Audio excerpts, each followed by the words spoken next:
Assalomu alaykum, Yandex taksi haydovchilari. Bugun Modern taksi parkidan ajoyib yangiligimiz bor. Xo'p, Yandex Pro ilovani o'zidan pul chiqarib olish imkoniyati paydo bo'ldi. Ilovani o'zidan pul yechib olish uchun hisob balansga kiramiz. Xo'p, biz 67 ming so'm pulimiz bor. Bu yerda chiqarish tugmasi bor. Chiqarishni bosamiz. Pul yechib olish. Xo'p, bu yerda jami summani chiqarish.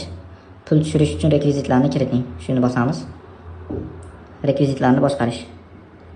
Va bu yerga kartamizni ulab olishimiz kerak bo'ladi. Tak mana chiqdi. Kartamizni yozamiz.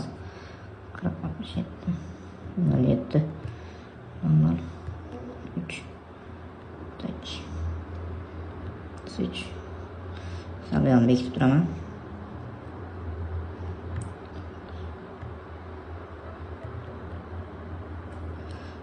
To'liq yozib bo'lgandan keyin продолжить bosamiz.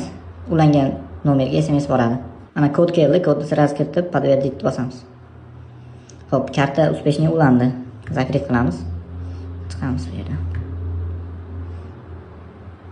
Mana karta bu yerda ko'rindi. Xo'p, kartaga tushadi 55169 so'm. Mana taksi parkdan pul so'rash. Xo'p, mana ko'rishlaringiz mumkin. Pul yechildi. Balansimizda 10 ming so'm qoldi. Kim taksi parkida shunaqa muammo bo'layapti degan bo'lsa, biz taksi parkimizga murojaat qilinglar. Pul yechishda umuman muammo bo'lmaydi, xudo xolasa. Kelib bemalol ularni ishlashingiz mumkin.